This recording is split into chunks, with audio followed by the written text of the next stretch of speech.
این مکان تاریخی قصر ملکه ویکتوریا می باشد که در شهر کلکته هندوستان جاگیر کرده شده است و با این نام یعنی ویکتوریا یک فیلم رو هم ثبت کرده بودند که مخصوصا در این مکان ثبت گردیده و پیشنهاد شده است که می توانید آن را از صفحه یوتیوب تماشا کنید و وابسته به این مکان معلومات پرتر و درباره ویکتوریا باشد سرگذشت جالبش را ببینید.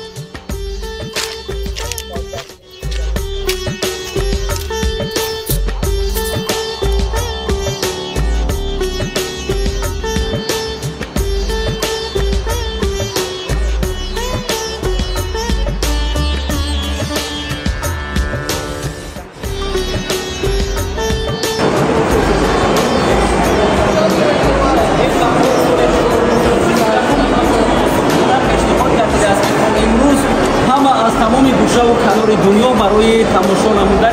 اکسپونات‌های تاریخی و فرهنگی